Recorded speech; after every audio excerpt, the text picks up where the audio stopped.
Capítulo 11. Eu sempre soube que Sofia guardava um segredo. Ela aparecera em nossa propriedade com um corte na cabeça e roupas que mais pareciam trapos, que mal lhe cobriam o dorso e os quadris. Chegamos a pensar que tivesse sido assaltada. Ela negara, claro, mas nunca contou o que realmente havia acontecido. Não para mim, pelo menos. E eu não me importava. Ela fazia tão bem a Ian e a mim, que eu não precisava realmente saber como ou por que viera até nós. Ela simplesmente viera. No entanto, algum tempo depois do casamento deles, eu ouvira parte de uma conversa. Eu não estava espionando. Ia passar um recado a meu irmão e encontrei a porta entreaberta. A voz do casal me alcançou antes que eu pudesse bater e... Bem, acabei ouvindo tudo. Sofia viajara no tempo. Viera de outra era, mais moderna, por isso suas maneiras tão peculiares. Eu não compreendia como aquilo podia ser possível, mas estava claro que Sofia era diferente de todos nós. Saber que vinha de outro mundo explicava tudo, embora os mecanismos parecessem irreais para mim. E ela dissera algo mais. Garantira a Ian com uma certeza assombrosa que Lucas seria o homem da minha vida, confirmando a certeza que pulsava em meu peito. Por muitas vezes me peguei pensando em como seria esse lugar onde ela viveu. Mas nunca, nem uma única vez, me passou pela cabeça que eu teria a chance de conhecer aquele mundo pessoalmente. Depois de uma terrível discussão com Ian na madrugada após o baile, na qual ele me recriminara por ter ido até o jardim com Lucas e eu o acusara de arruinar minha vida indo atrás de mim, eu entrei em seu escritório para apanhar o livro que havia deixado ali mais cedo, na esperança de que o Sr. Shakespeare pudesse ajudar a acalmar meus nervos. Então, eu ouvi aquele zumbido vindo da gaveta da mesa de madeira maciça do meu irmão e a curiosidade acabou me vencendo. E o que eu encontrei ali foi uma máquina diminuta, ruidosa e fria, que não se parecia com nada que eu já tivesse visto. Mas, como era poderosa e perigosa! Em uma explosão branca e fria, fui transportada para o mundo de onde minha querida irmã viera, o ano de 2011. É claro que, de início, eu não entendi o que estava acontecendo. Em um minuto, eu estava no escritório do meu irmão e, no seguinte, também, só que não exatamente. Estava escuro, a única fonte de luz vinha do lado de fora, meio esbranquiçada e, mesmo assim, consegui distinguir o cômodo. Era o escritório de Ian, mas a cor das paredes não estava certa, nem a mobília. Ian, chamei, mas minha voz mal passou de um zumbido. Ian, falei mais alto. Deixei o objeto que encontrara na gaveta sobre uma mesa totalmente feita de vidro e me afastei alguns passos. Recuei até bater as pernas em um vaso grande. A planta ameaçou tombar. Eu a segurei pelas folhas, endireitando-a, e franzi a testa. Não era uma planta. Era feita de um material áspero que lembrava tecido engomado. Soltei o que quer que aquilo fosse imediatamente. Ian, corri para a porta e saí aos tropeços, o coração pulsando no mesmo ritmo dos meus passos. Trombei em alguma coisa. Um aparador que não deveria estar ali. Havia um pequeno quadro sobre ele. Mesmo com a parca luz, consegui divisar rostos tão reais como se as pessoas tivessem encolhido e congelado dentro dele. Assustada, acabei por derrubá-lo no chão. Ouvi o barulho do vidro se partindo enquanto saía correndo, chamando por Ian, por Sofia. Ao chegar no quarto deles, encontrei a porta trancada. Bati muitas vezes, até minha mão começar a doer. Mas ninguém respondeu. E eu tinha a impressão de que nem responderia. Olhei para o corredor, mirando a porta do meu próprio quarto, a passos lentos e hesitantes. Parei diante dele e forcei a tranca. A porta se abriu com um nhec agudo. Tudo o que era meu havia sido substituído por uma mobília reta de aparência pouco confortável. Experimentei entrar, vendo nas paredes gravuras coloridas de coisas que eu não compreendia. Andei pela casa toda e gostaria de ter encontrado uma vela para poder entender melhor aqueles objetos esquisitos sobre a mobília nas paredes, mas não parecia haver uma em lugar algum, nem qualquer sinal da minha família. Acabei ficando na sala, encolhida, em um canto, encarando a porta. Não sabia o que tinha acontecido, não sabia se alguém apareceria, não sabia o que pensar. Tudo o que eu sabia era que tinha brigado com meu irmão, sido dura com ele, quando tudo o que ele fez foi tentar me proteger do erro que eu havia cometido. Eu só sabia que, pela primeira vez na vida, eu tinha feito o que queria. E, por consequência, acabei noiva de um homem que parecia nunca ter tido a intenção de me propor casamento. Meu coração estava aos pedaços. Levou muito tempo até que alguma coisa acontecesse, além dos ruídos estranhos que eu ouvia do lado de fora. "Oh, graças a Deus!" exclamei, me levantando de um pulo, quando um rapaz que eu nunca vira antes abriu a porta. Meus cabelos soltos me caíram no rosto. "Jesus Cristo, é a menina do chamado, vá de retro, Satanás!" Fez o sinal da cruz. Eu não tinha tempo para entender o que ele dizia. Afastei os cabelos do rosto e dei um passo. Ele se afastou outra vez. "Meu senhor, eu preciso da sua ajuda. Toda a minha família desapareceu. Já procurei pela casa toda, mas todos sumiram. Depois que eu vi a luz, a mobília também. Não compreendo o que está acontecendo." Uma mulher de cabelos vermelhos como as pétalas de uma rosa passou pelo batente. Teve uma reação um pouco diferente da do rapaz. "Quem diabos é você?" ela exigiu, em um tom pouco amistoso. "Sou Elisa Clark. Essa é a minha casa e eu..." "O cacete que é sua. Como foi que você entrou aqui?" "Ah, pelo amor de Deus, se você quebrou uma das janelas..." "Senhora," eu a interrompi, "eu estou lhe dizendo que minha família desapareceu. Tudo na casa sumiu. A minha família, a mobília, as velas, não restou nada além do esqueleto de tijolos depois que eu vi aquela luz. Acho que a luz os levou embora. Ou levou a mim?" Compreendi. Já que o rapaz usava roupas muito diferentes das que eu conhecia e a mulher tinha um traje azul que mal lhe chegava aos joelhos, eu vira apenas uma vez na vida alguém usando roupas que deixavam as pernas de fora. Foi aí que eu entendi. Minha família não tinha desaparecido, eu tinha. Um homem levou a mão ao bolso da calça preta e de lá tirou algo muito semelhante ao que eu encontrara no escritório de Ian, pouco antes. Recuei assustada. "Fica calma", falou o rapaz. "Nada de mal vai te acontecer, é só ficar calma, de boa, nada vai acontecer." Algo duro me acertou a cabeça, uma vassoura. "Safada!" gritou a mulher de cabelos carmim. Achou que ia conseguir uma grana roubando a casa e acabou ficando presa, né? "Pois agora você vai aprender a não invadir a casa onde eu trabalho." "Alô? Eu preciso da polícia aqui, a casa foi invadida", ouvi o rapaz dizer. "Eu não invadi, eu moro aqui. Como poderia roubar alguma coisa? Mas eu me perdi da minha família depois que vi aquela luz." "A luz? O pó devia ser do bom, né, querida?" Ela me atacou de novo. Estendi o braço, peguei a primeira coisa que encontrei e atirei. Eu não esperava ferir ninguém, só queria que aquela mulher parasse de me bater. Infelizmente, o pequeno quadro que arremessei acertou a cabeça do rapaz. "Ai, andem logo, ela está nos atacando." "Eu não estou." Não sei com quem ele falava, mas não havia tempo para descobrir com aquela mulher fora de si me dando vassouradas. "Me perdoe, senhor, eu não queria machucá-lo, apenas..." "Pare com isso, minha senhora!" gritei quando a mulher me acertou no traseiro. Mas ela não parou. E quando percebi, havia mais pessoas na sala. A guarda local. Tentei explicar a eles o que estava acontecendo, mas ninguém pareceu entender. Fui colocada em uma espécie de carruagem sem cavalos que fazia muito barulho e se movia muito rápido. Depois disso, tudo fica meio borrado. Lembro de uma sala escura e fétida, com papéis se empilhando em um canto, a seguir de um lugar branco com um cheiro estranho que fazia meu nariz arder.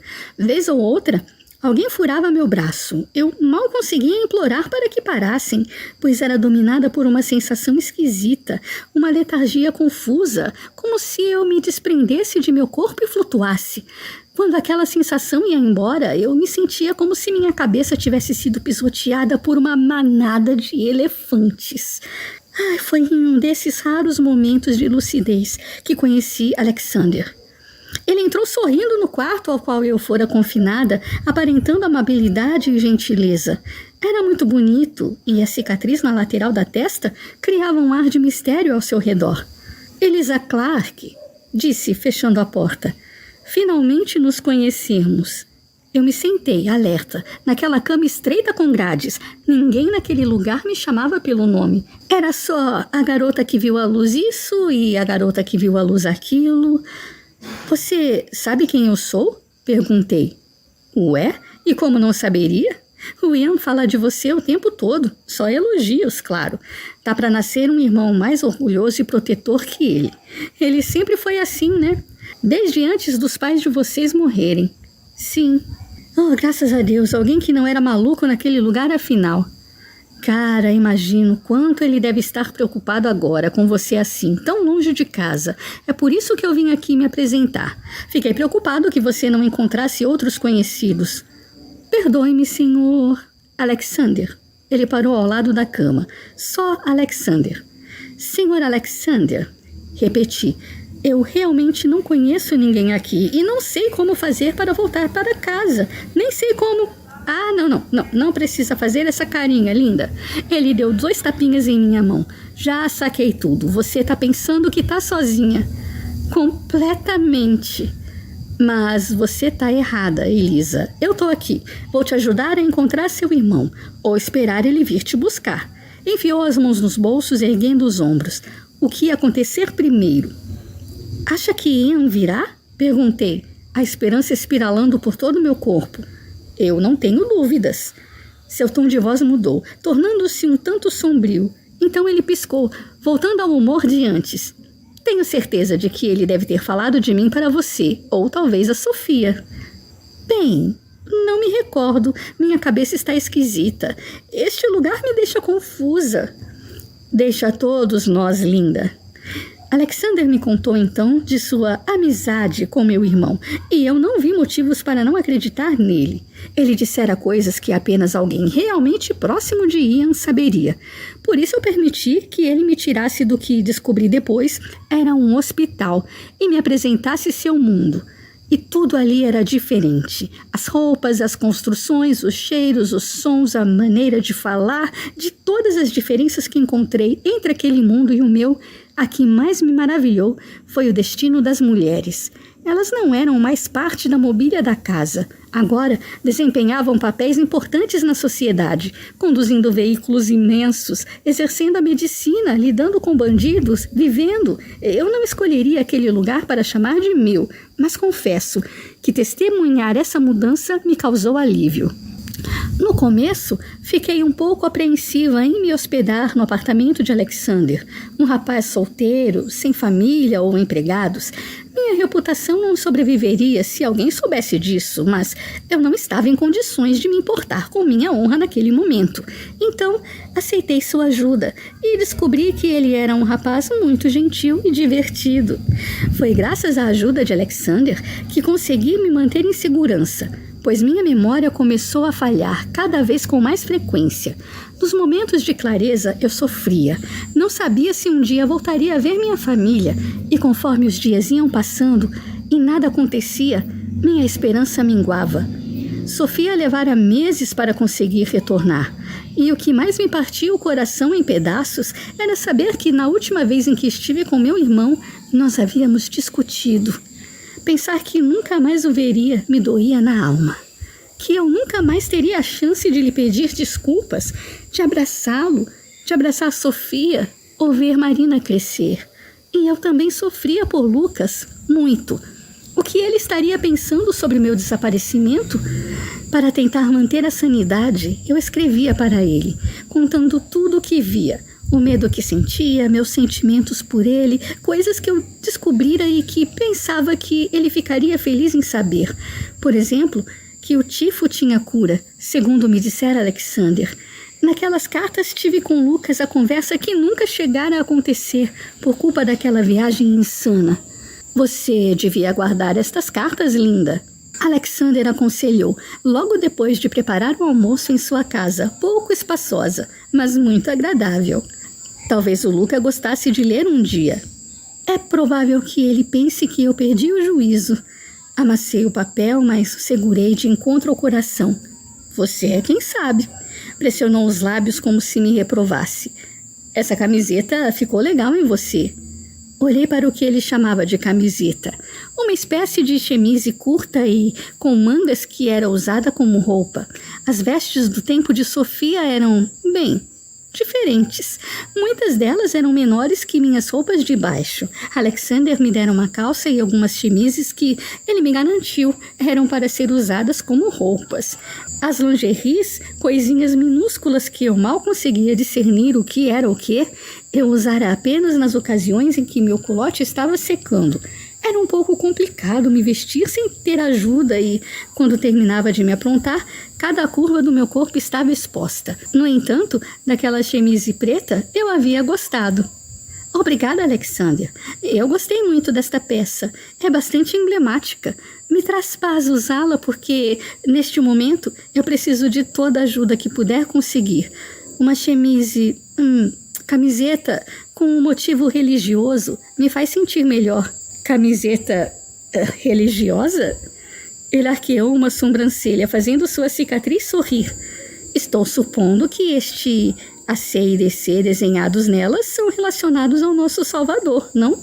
Ele gargalhou tão alto que as janelas do pequeno apartamento sacudiram. Do que está rindo?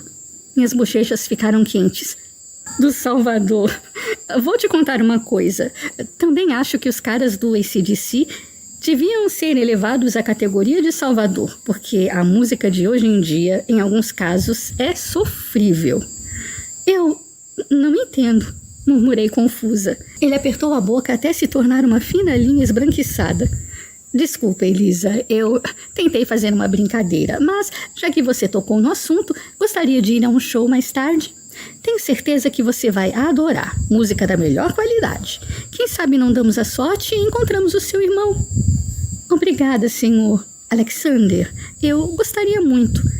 Não tivemos sorte, embora depois eu tivesse ficado sabendo que meu irmão também estivera naquele espetáculo. 2 dias depois, porém, graças aos céus e Alexander, eu desconfiava. Consegui reencontrar minha família. Como Alexander garantira, Ian e Sofia foram ao meu socorro. Eles estavam procurando por mim. Fazia dias, mas tiveram um pouco mais de dificuldade com as buscas depois que encontraram um parente de Sofia e ele caiu doente. Então, depois de longos, estranhos e desorientadores 5 dias, finalmente voltamos para casa.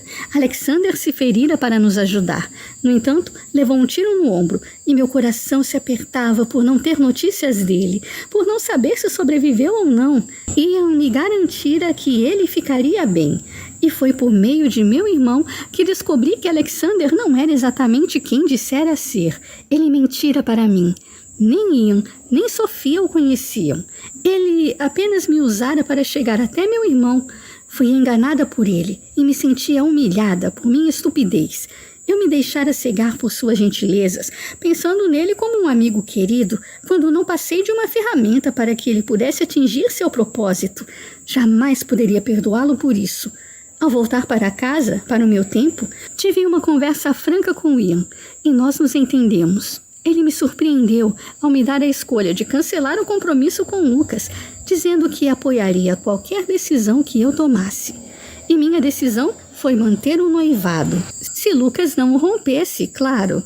Minha família e eu havíamos perambulado pelas ruas da vila na manhã seguinte ao nosso regresso, explicando que tudo não passara de um mal-entendido e que minha ausência se dera porque um parente de Sofia caíra doente. E era verdade.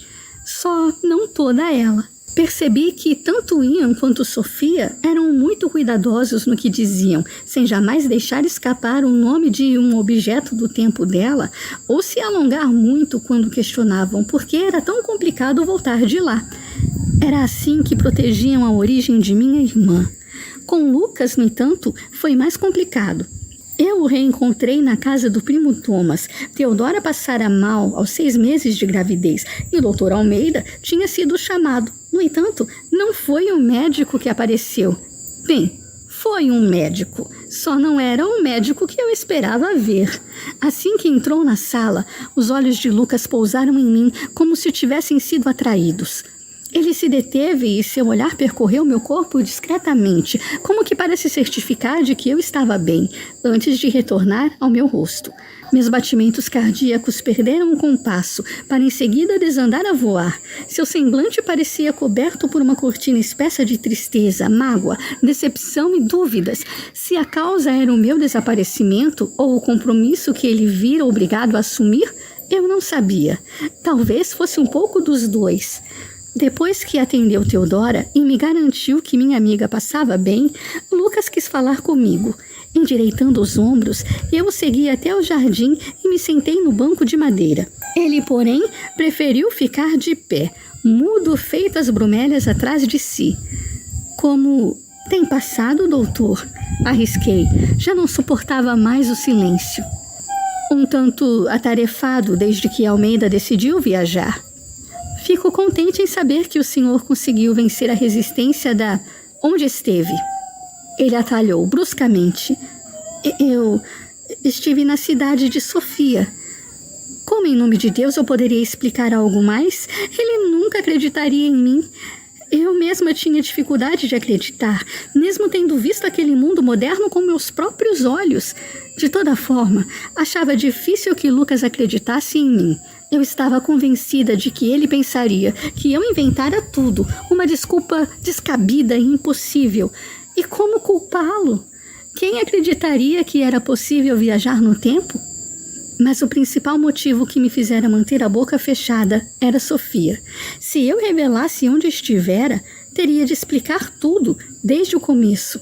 Eu não sabia quais as complicações isso teria, mas sabia que teria. Caso contrário, porque ela e Ian haviam se esforçado tanto para encontrar as palavras para todas aquelas pessoas da vila? Por que ela teria escondido de mim? Se eu não tivesse ouvido sua conversa com Ian, jamais teria sabido. Se ela decidira manter sua origem em segredo, até de mim, como eu poderia traí-la? Eu não podia e não ia. E por quê? Lucas exigiu, estreitando os olhos. Não posso explicar. Tudo o que posso dizer é que nada do que ouviu é verdade. Não dei um mau passo. Preciso que acredite em mim. Não pode ou não quer explicar. Ele chegou mais perto. Foi uma fuga movida pela rebeldia ou pelo coração? Olhei para ele, magoada. Pensei que me conhecesse melhor. Eu também. Seu rosto era uma máscara obscura. Por que fugiu de mim? Eu não fugi. Você não queria aceitar meu pedido. Ele nem ao menos tentou ocultar a mágoa em seu tom, ou a raiva. E você não queria fazê-lo. Não, foi sua resposta. Por que está fazendo isso? Afundei o rosto entre as mãos. Por que me tortura desta maneira? Se não pode acreditar em mim, então diga o que tem a dizer de uma vez por todas para que possamos tentar sair dessa situação com alguma dignidade. Alguma dignidade, gritou, me fazendo olhar para ele. E por acaso me restou alguma? Minha noiva desaparece na manhã seguinte ao anúncio do nosso noivado. Retorna 5 dias depois e não me diz palavras sobre seu sumiço.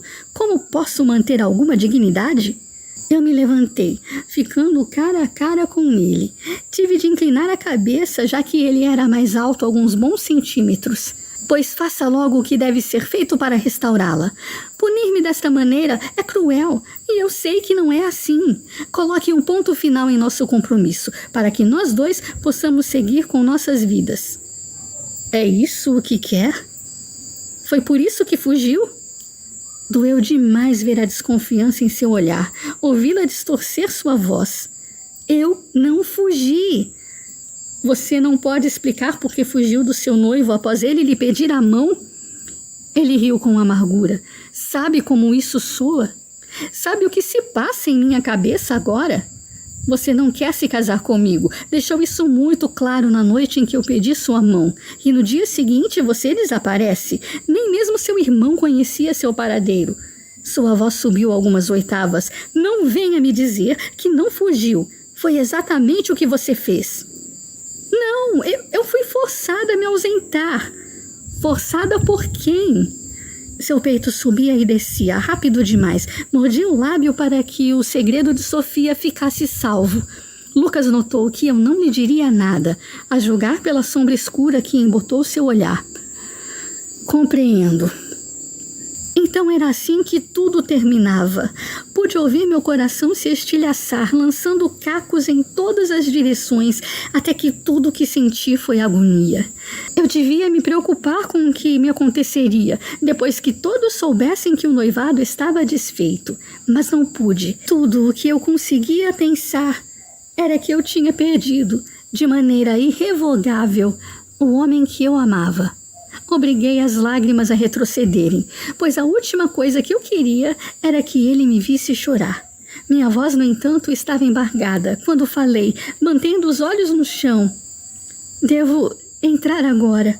Minha família teve muito trabalho para tentar restaurar minha reputação esta manhã. Não vou dar motivos para que boatos infundados continuem. Mas não se preocupe com Ian. Ele já esperava que o senhor retirasse o pedido. Comecei a voltar para a casa. Obstinado, Lucas me segurou pelo braço, me detendo. Eu não me lembro de ter retirado o pedido. Pisquei confusa, como nunca. Mas eu pensei que... Sei o que você pensou, cortou zangado. E não nego que isso me passou pela cabeça mais de uma vez durante a sua ausência, ou mesmo agora. Você não me diz o que a levou a se afastar tão abruptamente, então só posso fazer conjecturas. E nenhuma delas lhe é muito favorável. Por que não pode confiar em mim? Gemi desamparada. Aquelas íris que eu amava tanto foram enevoadas pela mágoa. Você me pede para confiar em você, mas não confia em mim o bastante para me contar o que houve. Não está sendo justa, Elisa. Aquela era a primeira vez que ele me chamava apenas pelo meu nome. Não pareceu se dar conta, mas eu sim. Ainda assim, continuou em voz baixa, vou manter minha palavra. E por quê? Diga que se preocupa comigo, diga que acredita em mim, diga que me ama. Porque, se eu romper o noivado agora, serei o único responsável pela sua ruína. Abriu um sorriso triste. Irônico, não? Não cabe a você me salvar, empinei o queixo. Seu olhar passeou por meu rosto. Uma faísca chispou em seus olhos. Soltando meu braço, ele acariciou minha bochecha com o nó dos dedos. O toque suave reverberou por todo o meu corpo. Não cabe a mim destruí-la, Elisa, sussurrou. Minha respiração perdeu o compasso logo que seu olhar se fixou em minha boca. No entanto, ele se afastou inesperadamente, levando as mãos à cabeça. Então andou de um lado para o outro, murmurando alguma coisa que não fui capaz de ouvir. Parou diante de mim. Por favor, seja franca comigo. Você deseja desfazer o noivado? Perguntou. Atordoada, neguei com a cabeça. Pois bem, inspirou fundo. Serei seu por honra. Preciso apenas de um tempo para conseguir me estabelecer e então marcaremos a data. Com uma mesura curta, ele girou sobre os calcanhares e atravessou o jardim em direção à casa. Eu fiquei para trás, as mãos pressionadas no centro do peito para tentar deter a dor que me atravessava. Serei seu por honra, dissera ele. Não por amor.